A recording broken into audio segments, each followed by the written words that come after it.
So welcome back to episode, what is it now? Four? Episode Episode four? 4, yeah, New Hope. Yeah. So today we have a slightly different episode than our usual. We have three main topics that we're really gonna focus on. Um, Hag and United. It's after this last result against Newcastle and City, definitely something we need to talk about. Bayern Munich, right? Yeah, The Bayern Munich's elimination, uh, shocking loss, right? crazy. Yeah. Shocking loss against the third division club. We'll get back to it. But also, what we'll first talk about now is Olympique Lyonnais and how their season has gone so far. And we could talk about Bayern Munich's one loss this past week. We can talk about Manchester United's last two losses, but also sluggish season. But now we'll be talking about Lyon and how they've been winless so far. And I believe what it is now 9 games so far this season, which is for a club at that standard, that size in France in the French league, very subpar to say the least. But honestly, looking at how the club is and like its current state, results aside, I think it's disastrous at this point. 100%, 100%. See, they're on the verge of relegation. They're dead last in the league. They've scored 7 goals in 9 games, conceded 18. They're by far the worst team in the league, right? It's unacceptable. 3 draws out of 9 games. It's the only way they got their points. I think they're under real threat of getting relegated. Yeah, honestly, I think the same. And I mean, you're talking about what? Only 7 goals scored.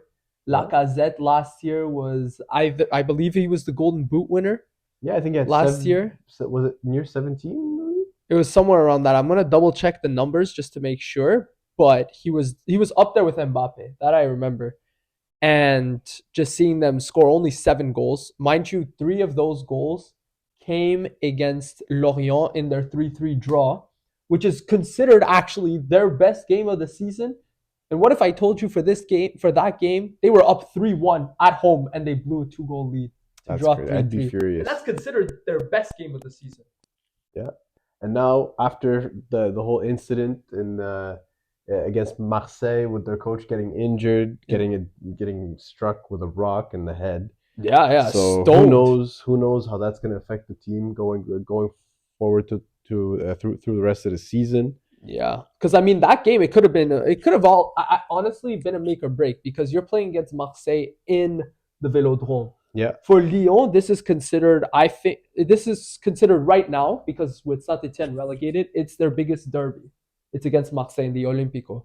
So this is a big game for them. It was supposed to be. They go in hoping to get maybe a first win of the season, but Which would be honestly, big. a draw would have been very good for them Yeah. considering how bad they've been playing, considering they're going to Marseille in a hostile environment. Marseille's not doing too great either, but No, but it would have still been really good for them just to get a point. Obviously, a win would have been better. They still need to get that win somehow, some way, because the game before that, which is at this point, their last game that they played, yeah. was 2 weeks ago now against Clermont, who were at that point last place, and Lyon were second last, and they lose at home 2-1 to Clermont, Yep. which is, I mean, that's just a disgrace. That's just a disgrace. 100%. And Um, next they play Mets. Mets not really a great team either, that has to struggling be a again. win. So if they don't get their first win of the season, then it's really not looking good for them. They've had the thing is, like, what's funny about them is that they've had a couple of good individual performances within the team. Like I said, it's not doing too bad. Toriso's not doing too bad either. It's just as a whole, they just don't know how to play, and I feel like there's a lot of drama going on, especially with their ownership. Uh, the the the the, the rift between Jean Michel and John Texter, which was supposed to be the new takeover for them. Yeah, it was Uh, supposed to go smoothly. I mean, Textor, he bought the club for 900 yeah, million euros, which is the biggest purchase of a French club. Because if you think it's PSG, you're sorely mistaken. Because PSG was bought for only 70 million euros, which is crazy to think, considering nowadays it's worth 4 billion euros. So Lyon being bought at 900 million euros, that's just now clubs have inflated in value. And I mean, like you said, there's been a rift in that relationship. Olas, I can only imagine that he must feel that he doesn't recognize the club anymore 100%. from when he managed it. At least what they have going for themselves still is the women's team. Yeah, that's At true. least they still have the Yeah, women's team. They still have that supremacy in France, in Europe. What they may actually, what might actually happen though, I was reading this because they also own OL Reign, which is a women's team in the NWSL, the National Women's Soccer League in North America. It's really just America in the US, and they own that club, OL Reign. They're based. It's a club based in Seattle, and now Lyon are looking to sell the club, and I believe it was for 50 million euros. well, that would definitely help them. They've been doing very very poorly financially. They made a net loss of 36 million euros in 2020, 107 million euro loss in 2021, and a 55 million euro loss in 2022. Whereas before they were making a decent amount of profit, especially from their academy graduates, which they had to sell most of Yeah, this last summer to make up some funds. yeah. It's really not looking good for them. I hear you. And I mean, when you see someone like Bradley Barcola, who's one of your top prospects coming from the academy, and then he starts on the team and he had a very good season last season. Yep. He now leaves to PSG, who are the main rivals, or one of the top rivals for Lyon. I think the price was about 45 million, which is not a bad price. Like it's still a good sale, nevertheless. But you do not want a player like that with so much potential to go to your direct rivals. Especially leaving before making a big impact on the team, right? Like we've seen Exactly. them have stars come up, make an impact on the team, and then get sold, Yeah. right? So they almost like fair enough that they need the money, but they also need the His departure performances was now. premature for Yeah. sure. So and honestly, we like with Saint Etienne and Bordeaux getting relegated last season, it's almost like they're setting a precedent now. Big clubs in France are vulnerable. Yeah. Two It seasons seems like ago. It was 2 seasons ago. 2 seasons ago. Yeah. Yeah, well, still, Yeah. regardless. Very So recent. those are two massive clubs in France. You'd never really imagine them to get relegated. Yeah. Well, look So at this. Imagine this. Lyon finishes 16th because now it's 18 teams in the league. yeah, So if they finish 16th instead of 18, they're going to go to the promotion relegation playoff. Imagine they would face Saint Etienne. that would be a crazy That would game. be insane. I think No, that France would would actually be shut down. nuts. That whole area would be a war zone. Holy, that would actually be insane. Yeah. Like, who would have thought, right? 10 years ago, who would have thought this? Yeah, That they could face each other not in a Coupe de France, Coupe de la Ligue final or in the race for the league title, but for a promotion relegation playoff. but what do you think contributes to this? How come we're seeing big clubs like this fall in France? It's like it's not really like obviously clubs go up and down, but it's very very rare that you see massive clubs like that get relegated and have to fight for Yeah. relegation. You've seen it maybe in Germany with Schalke lately. Yeah. Um, So, what was the deal with Schalke, for example? What was that? Was it Honestly, financial? it's a bit of both.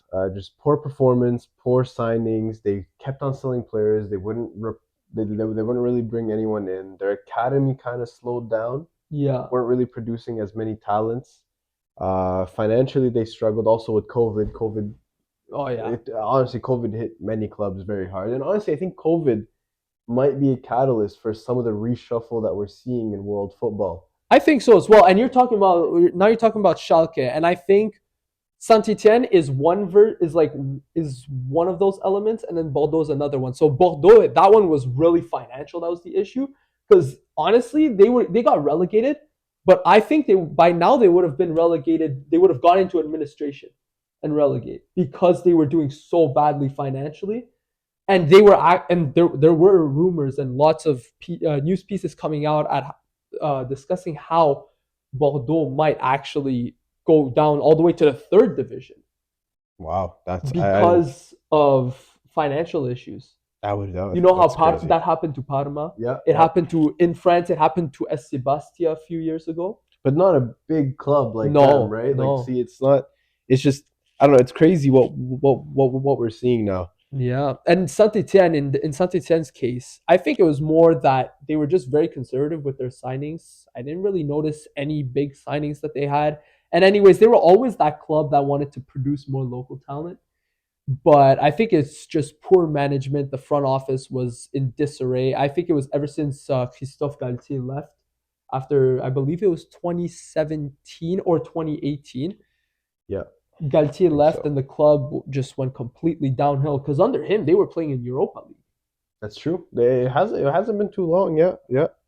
and then they just went completely downhill. Now they didn't rebrand, but they changed their logo, so now it's a different logo. I'm trying to think. I think I only remember their old logo. Nah, their older logos, the logo's nicer anyways. But I It's like remember this with most football clubs. Like honestly, like I'll take Man City for an Juve. example, Juve too. But I like City's old logo. It Oh looks yeah, sick. the eagle. Come Yeah, on. but I didn't get the switch. Juve too. Like the Juve one looks very like commercialized. Like it's like Yeah, I don't even Inter know. Milan's like Yeah, Inter Milan's at least Inter Milan it's kind of stuck similar, to but their I roots. wish they had the gold still. Yeah, They still had the yeah. gold. But yeah, and we're talking about Saint Etienne. Last season, they were struggling big time. Come World Cup in 2022, Saint Etienne were fighting for out of relegation in Ligue 2. They Yeah. ended up finishing mid-table about, and right now, if I were to check the standings right now, they are somewhere in the mid-table still. I think they. You know what's crazy? Oh no, they're second Schalke place is in actually relegation zone. I'm pretty sure. in the It. Zwei Bundesliga. Yeah. Wow, wow. If I'm not mistaken. Okay, it's very close here in Ligue 2. You have Saint Etienne, 24 points in 12 games, 2 points behind Laval, like Stade Lavallois. 1 point ahead of Angers, who Saint Etienne beat today. Oh, no, not today. What am I saying? Monday. And then, I mean, they're only 3 points ahead of fifth place. Yeah, and 5 points ahead of sixth. So it's still very close in terms of the standings. As for Bordeaux, they're 15th. So yeah, our second topic of the day. I'd probably say Eric Ten Hag and United. Oh This one's boy, oh boy. yep, boy oh boy. So United having their worst start to a season since the 1962-63 campaign. Even worse than the so-called disaster that David Moyes supposedly had after Sir Alex retired. So they're having quite a lot of issues, and the main question now is Ten Hag in the hot seat? And if he is, how long do you think he has? If I think he is in the hot seat, I'll give him until I mean maybe December. That's what I was initially thinking, but following these two disastrous results, like they looked completely. Okay, first of all, City's better than them, and it's not a surprise for them to be outclassed by Of City. course, yeah. But we've seen United give City trouble in recent years. Like usually the Manchester Derby is a 1-0, 0-0, 1-1 type of Except game. for last season, that one game at the Etihad Actually, yeah, where they you're right. got But blown out. most of the time, it's Yeah, usually a very very tight I hear affair. you. And getting outclassed there, and then playing against a makeshift Newcastle side that made 8 changes from their previous game, It and was their getting B team. and then getting completely outclassed. Like they were just Newcastle were just cutting through that Manchester United defense like it was nothing. Uh, United were barely able to create anything. uh, So yeah, what do you think is the biggest issue right now? well, first off, I just wanted to highlight how Newcastle had exerted revenge on Yeah, that's Manchester true United. from We're last talking year. about 3-0 at Old Trafford following their 2-0 loss in the final in the same competition in the EFL Cup in at the Wembley. So just wanted to highlight that first. As for Ten Hag, I mean, I think he's in loads of trouble right now. 100%. I can't like if they go out third place, in Champions League, they go down to Europa League. I think he'll get sacked. I They're mean, they're one loss away in Champions League from. well, I mean, right now they accumulated 3 points, That's true. so they're only That's one true. point behind. No, that's true. You're right. I thought they were winless so far. Yeah, You're they absolutely only right. but they won 1-0 against Copenhagen. I mean, No, that's but nothing still, too impressive. well, actually, Copenhagen are pretty like when they played Bayern, they gave Bayern a hard time too. Yeah, well, I mean, it seems like they must have given Manchester United a hard time. Should they Yeah, not the Manchester United? They could have easily scored more goals because 100%. they have the roster. But I mean, what's going on that team? You have 6 forwards on that team. Then like we're talking about higher end forwards, Well, and they only combined for 1 goal in the Prem. who I don't like Anthony, not really higher end forward. Well, higher end. I mean, it's higher end than like your average forward, say at Burnley or something. I guess, but like honestly, like the team's not clicking, and I think honestly, I think the environment that Ten Hag has created in the dressing room is completely toxic. Oh yeah, Especially his treatment of Sancho. People see that, right? Like Sancho's the type of player. Like, there's no way you can tell me Sancho goes from being one of the best players in the Bundesliga, week in week out, consistent all the time, and then he goes to just being zero, like literally zero. He's pretty much done nothing since he came. It's sad to see. But you like, it's hard to believe that it's just him. You know what I mean? Yeah. And also, fair enough. Like they say, he has troubles. He goes out a lot. He's not. He doesn't necessarily train as hard. But that's up to you as the coach to try to bring the best out of your players, right? You don't just go and publicly bash him, banish him from the training facility, which I thought he wasn't allowed to use the first team training facilities. Yeah, no. Like that's a bit harsh considering he's an 80 million pound signing. It's crazy. So I think he's lost the dressing room at this point. The players seem completely unmotivated to play under him. Yeah, there was that whole now X, formerly Twitter row. Yeah, that as well. And also, what like now it puts United in a weird predicament. Do you sack Ten Hag as quick as possible, and I don't know, find a caretaker manager because they don't really have anyone lined up yet, and there's no one really like available right now.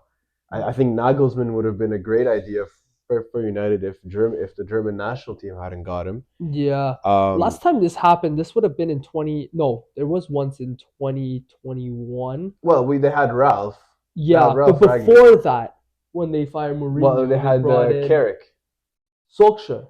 They brought in Solskjaer as a caretaker in 2019. Wasn't Carrick a caretaker at one point? Oh, but like for that's why for like a game or two. Yeah, very brief. But then, I mean, this was I just Ole remember came with Solskjaer and then coming in, and he made a pretty big impact at first. He did, and then I mean, honestly, we can even draw parallels with Ten Hag here. How his first season was really good last season. Yeah, well, thing is, it's good enough. Last season was just good enough, in my opinion. I don't think it was too great. I think third place kind of flattered them. Yeah, well, I mean, this is for him being as a first-year manager too. Considering that considering the start of the season this year, it's been so bad. Like the thing is, they struggle against teams they should be beating. I agree. And they can't seem to put up a fight versus teams that they should be competing with. And it's been, we've seen it over and over this season. They're not clicking. Their forwards are not scoring goals. Their defense is very leaky. Their midfield is not able to sustain any type of control in the game. It's looking pretty bad. Now, obviously not disastrous like we were talking about with Lyon earlier. It's not the same type of issue, but Man United being the club that they once were, this is unacceptable. Yeah, this is of course unacceptable, is to say the least. I mean, when I was looking at how many titles Man United won since, we're talking about 5 titles in the span of 10 years. Literally 2013. Too bad. It doesn't sound too bad, but when it comes to Manchester United, who had won so many titles under Sir Alex Ferguson, especially at the peak, at the very end there, where they won so many. Like 02 or like 01 from their was it 01? No, it was from 99. 99 was the treble year. Yeah, from 99 till pretty much 2011, 2012. Oh, 2013 was the last time. Well, actually, until Sir Alex left, they were very dominant in the league. And the thing is, like, it seemed like they were the type of team where you take one guy out, put one guy in, and they still play the same. Yeah, right? Like you saw their 2013 lineup wasn't anything too special. Even 2011 wasn't that great. Yeah, that one as well. Yeah. Like it was so they just had that winning culture at the team, and obviously credit to Sir Alex, Yeah. he made that happen. But it's just I miss those. it's completely gone now. Yeah, I miss those days because I mean that was a fun team to watch. I remember growing up with that Manchester United team under Sir Alex Fergie Ferguson. time. Oh, it was a blessing. Saturday mornings watching that team play was something else. And I mean, so since 2013, since he left, Moyes won his first title in his first game at the Community Shield Yep. against a newly relegated Wigan Athletic, who had defeated Manchester City in the 2013 FA Cup final. And then since then, I mean, they've won 5 titles total. We're talking about another Community Shield title in 2016, I believe. We're talking also about a FA Cup in 2016, 2017. We're talking, not FA Cup, sorry, Europa League. Yep. We're talking about EFL Cup as well in 2016, 2017. We're talking about and those two were under Mourinho. There was 2014, 2015 FA Cup under Van Gaal.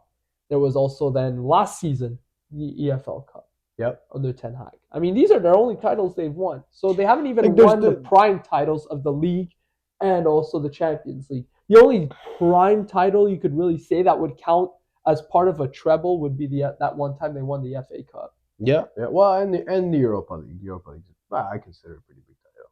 Yeah, honestly, I mean, we always bash the In this Europa day and League, age, I think but so. we have to give those teams credit for sure. 100%. It's not something that easy to win. Like you see upsets there all the time. Remember Yeah, Sporting beating Arsenal, yeah, that was knocking them out, and crazy. we all thought Arsenal were gonna make the final. Yeah, Like these things happen. or even Juve losing too.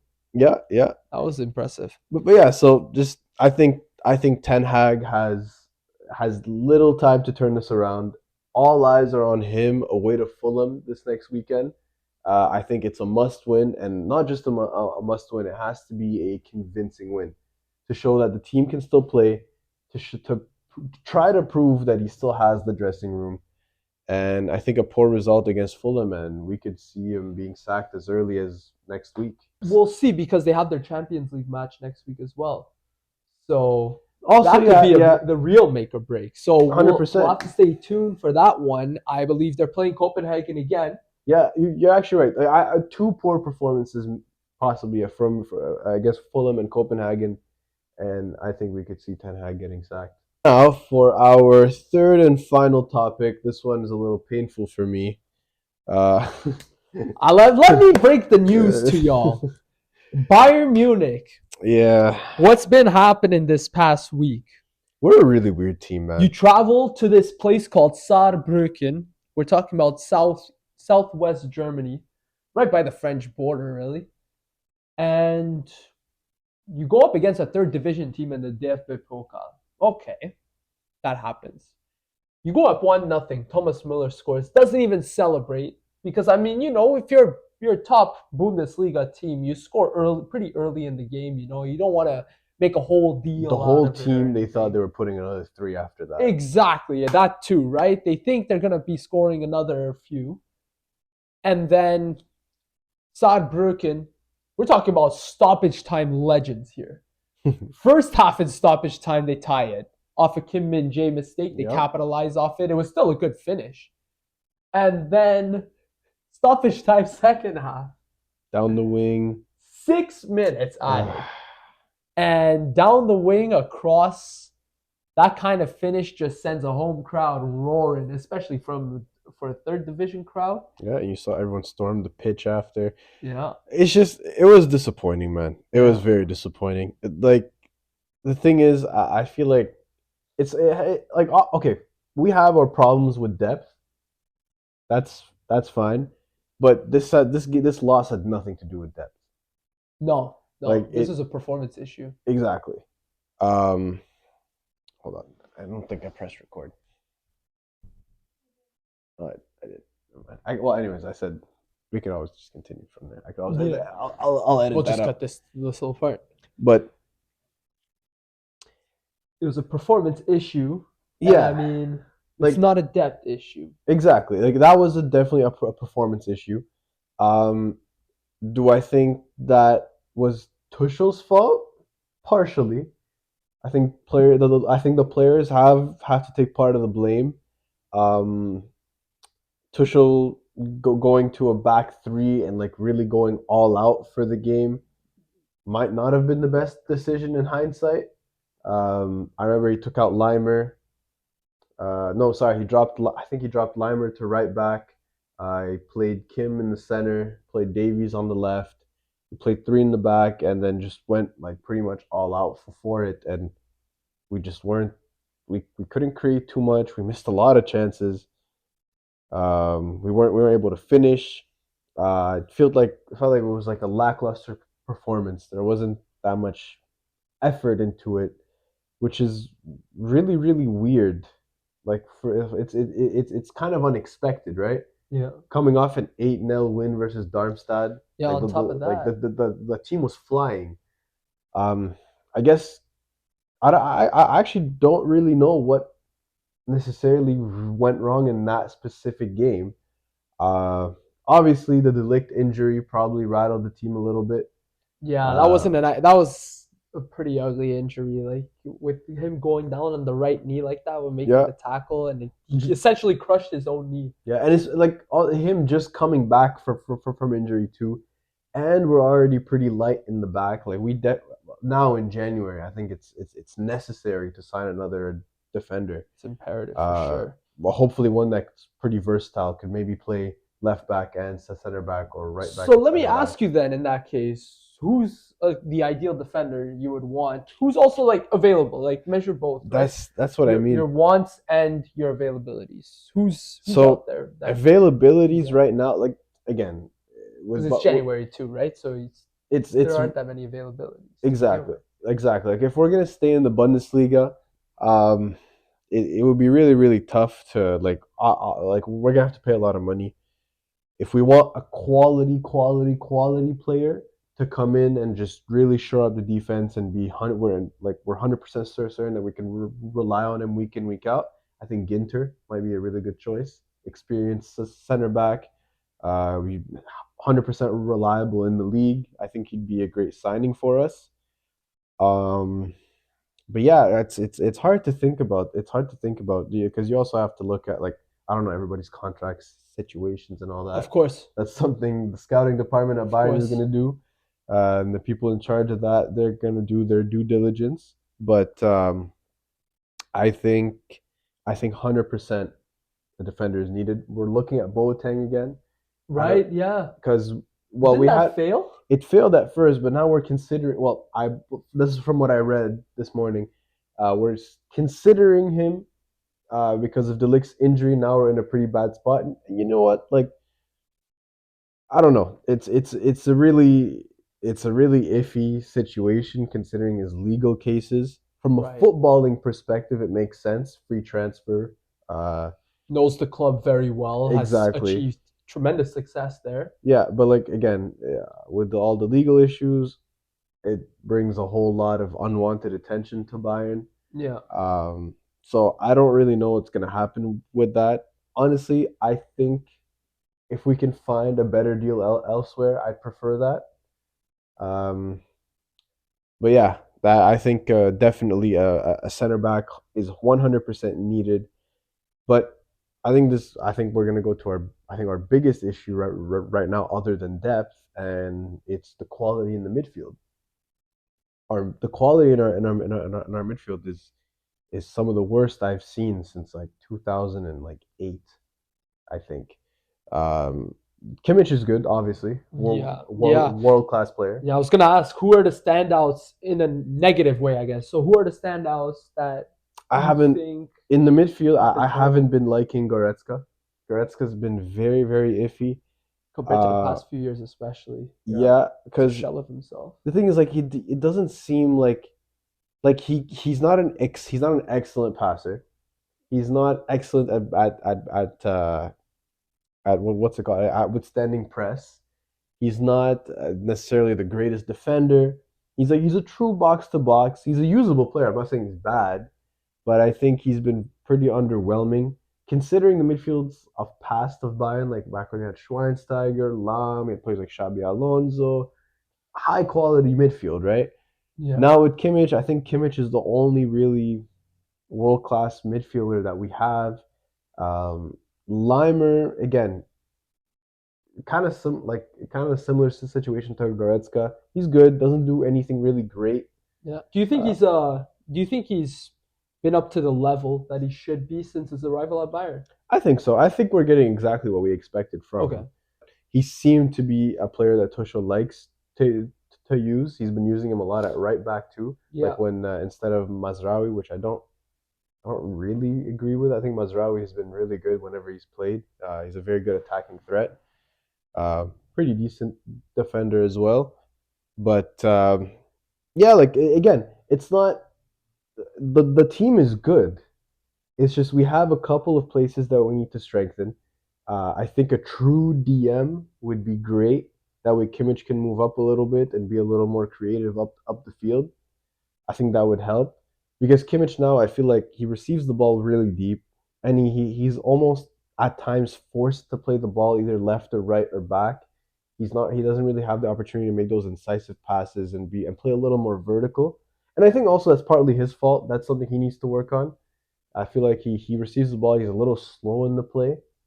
Doesn't really, push push the agenda, if you know what I mean. Yeah. So I think that's one thing, but definitely to strengthen our midfield. But that might be something for the summer because our midfield is not like an easy fix. Yeah. Like our Definitely defense won't be is. something for the DFB pokal. And speaking of which, who do you think is going to be winning this now? Because I mean, there are still some good Bundesliga teams, but thing is now we have a minority of the teams left are Bundesliga teams. There are Yeah. more non-Bundesliga teams, whether it's second or third division, in in the competition still. But you have 7 out of 16 who are from the Bundesliga, so it's just under half. So my three favorites right now would probably be Dortmund, Leverkusen, and then Stuttgart. I think those are the three best teams that are left. I think so as well. So I think a safe bet is putting your money on them. Obviously, we've seen lots of upsets. Dortmund can be easily upset. Leverkusen, well, although they look very very strong this year. Freiburg were upset at home 3-1 Yeah, against Paderborn. exactly. Yeah, Leipzig is out of the equation. Frankfurt actually played pretty well, Yeah, getting through to the next round. They could always be a contender. Anyways, these cups like it's not as predictable as you of think. course, yeah. Oh, well, we saw that yesterday with Which is the Bayern. beauty of the competition. I mean, this is what Exactly. these Yeah. competitions are made for. You're playing, it's interdivision. So you're going to have some teams from the first play against teams even from the fourth, fifth division. Yeah. Usually it's the first division teams that win that. But I mean, you could always have that upset. And it doesn't even have to be interdivision. It could be a lower first division team beating the higher first division team. And that 100%, lower yeah. first division team could make it all the way to the final. Which could be big. They get European football Yeah. because of that. Yeah. I mean, look at SC 100%. Freiburg, how they sort of gained their inspiration and how good they are this year. It was because of a cup run a few years ago. Yeah. They made it all the way to the final, but lost unfortunately against Leipzig. And then I think the year after that they lost again. Yeah, and Leipzig is now out after winning the cup twice in a row. Yeah. So yeah. Anyways, like the DFB is always very very interesting to watch. It's a fun competition. I mean, and that goes for the other countries as well. I remember in 2018, for example, in the Coupe de France, PSG go in the final, play against this team called Les Herbiers. Yeah. They're like, what were they? Third division, but in relegation zone of the third division. And PSG were playing them in the final.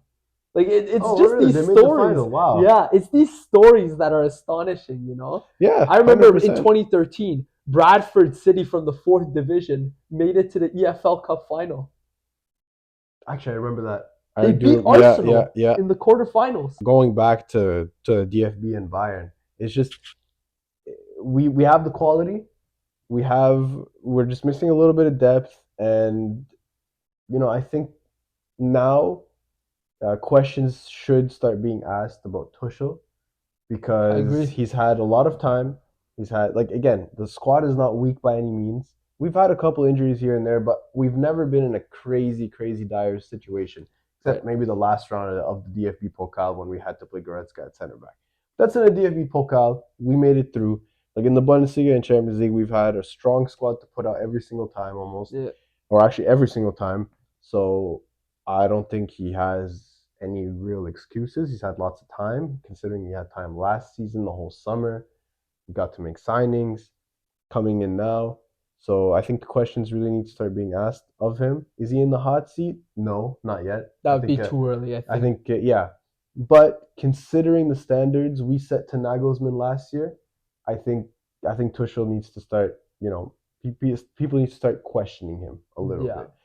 Um, Yeah. Well, their game against Dortmund this coming weekend is going to be exactly. one to Yeah, watch. their classicer this weekend. So stay tuned for that game. It's at 11. It's at 1:30 p.m.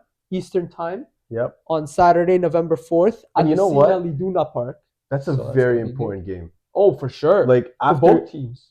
100%, but like after that DFB Cup loss, a win versus Dortmund would pretty much kind of like settle the nerves, right? Be like, okay, it's a fluke, it happens, we're back on track, and we did not lose ground to Leverkusen if Leverkusen win this weekend. I agree. But Stick to business. Yeah. exactly, but a loss, getting eliminated in the DFB, a loss to Dortmund, a rival in the league, and then the gap between us and Leverkusen growing to what is it now? We're down 2 points. Yeah. Yeah, Dortmund would be ahead of Bayern Dortmund. Munich Yeah, if Dortmund would be Dortmund won. ahead of us. Stuttgart play Heidenheim, which I assume they're gonna win. Yeah. So we drop should to be. fourth place, and then there's now a 5 point gap between us and Leverkusen.